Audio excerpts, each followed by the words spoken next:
জলাশয়ে পরিণত নিলামবাজার যাত্রাপুর রোড এবং ফায়ার স্টেশন। বন্যা পরিস্থিতির সরজমিন খোঁজ নিয়ে জরুরি পরিস্থিতিতে দমকল ইঞ্জিন পেতে সমস্যা হবে না, প্রয়োজনে জেলা সদর থেকে দমকল ইঞ্জিন ডেকে পাঠানো হবে।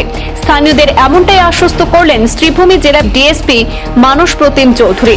পুলিশ প্রশাসনের পক্ষ থেকে বন্যার্তদের সহযোগিতায় সব ধরনের সহযোগিতার জন্য প্রস্তুত রয়েছে বলেও উল্লেখ করেছেন তিনি। নিলামবাজারে ব্যস্ততম যাত্রাপুর রোড বন্যার কবলে পড়ে বর্তমানে রীতিমতো সমুদ্রে রূপ নিয়েছে। আজ শুক্রবার বিপদসংকুল পরিস্থিতির খোঁজ নিতে সরজমিন পৌঁছান জেলা পুলিশের ডিএসপি মানস প্রতিম চৌধুরী। নিলামবাজার থানার ওসি আনন্দ মেধি সহ পুলিশ বাহিনী নিয়ে নৌকা যুগে জলমগ্ন যাত্রাপুর রোড এবং ফায়ার স্টেশনের হাল হকিকত পরিদর্শন করে এই জরুরি পরিস্থিতিতে আগুন লাগার মতো বিপদ হলে দমকল ইঞ্জিন পাওয়ার বিষয়ে দুশ্চিন্তা করতে হবে না বলে আশ্বস্ত করে ডিএসপি বলেন, প্রয়োজনে জেলা সদর থেকে দমকল ইঞ্জিন ডেকে পাঠানো হবে। এদিকে নিলামবাজার ফায়ার স্টেশন বন্যার দখলে থাকায় বৃহত্তর এলাকার জনমনে আতঙ্কের পরিবেশ বিরাজ করছে। এমন অভাবনীয় পরিস্থিতির জন্য ফায়ার স্টেশন কর্তৃপক্ষের অদূরদর্শিতায় দায়ী করছেন একাংশ। কারণ বন্যার জল যখন বাড়তে শুরু করেছিল তখন তড়িঘড়ি করে দমকল ইঞ্জিনগুলো যাত্রাপুর রোডের ফায়ার স্টেশন থেকে বের করে স্থানীয় খেলার মাঠে কিংবা থানা চত্বরে স্থানান্তর করা হলে এমন অনাকাঙ্ক্ষিত পরিস্থিতির মুখোমুখি হতো না বলে মনে করছেন একাংশ সচেতন নাগরিক।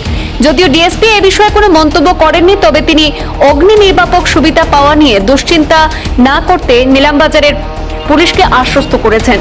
অন্যদিকে বন্যা পরিস্থিতির জন্য জেলা প্রশাসন এবং জল সম্পদ বিভাগকেই দায়ী করছেন ভুক্তভোগী জনগণ। কারণ অন্যান্যবার কৃত্রিম বন্যায় যাত্রাপুর রোড প্লাবিত হলেও এবার কিন্তু লঙ্গাই নদীর বাঁধের ওভারফ্লোতেই প্লাবিত হয়েছে। অভিযোগ মতে লঙ্গাই নদীর যাত্রাপুর অংশে প্রায় 100 মিটার পরিমাণ নদী বাঁধ দীর্ঘদিন ধরে অত্যন্ত নিচু এবং ঝুঁকিপূর্ণ অবস্থানে রয়েছে। একাধিকবার বিষয়টি কর্তৃপক্ষের নজরে আনা হলেও সংস্কার করা হয়নি, আর সেই অংশ দিয়েই নদীর বাড়তি জল জনপদে ঢুকে প্লাবিত করেছে।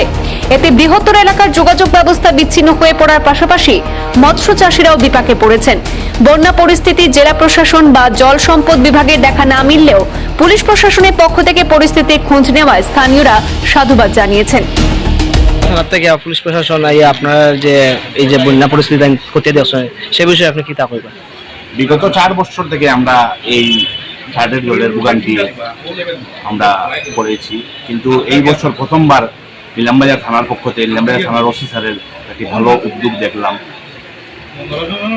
সদর থেকে ডিএসপি স্যারের সঙ্গে ডিএসপি স্যারকে সঙ্গে নিয়ে নিলামবাজার থানার ওসি আনন্দ মেধি স্যার আমাদের এই বন্যা পরিস্থিতি আজকে নিজে সরজমিনে এসে আমরাও ছিলাম সঙ্গে, নৌকায় করে পুরা এলাকা আমরা ওসি স্যার পরিদর্শন করেছেন।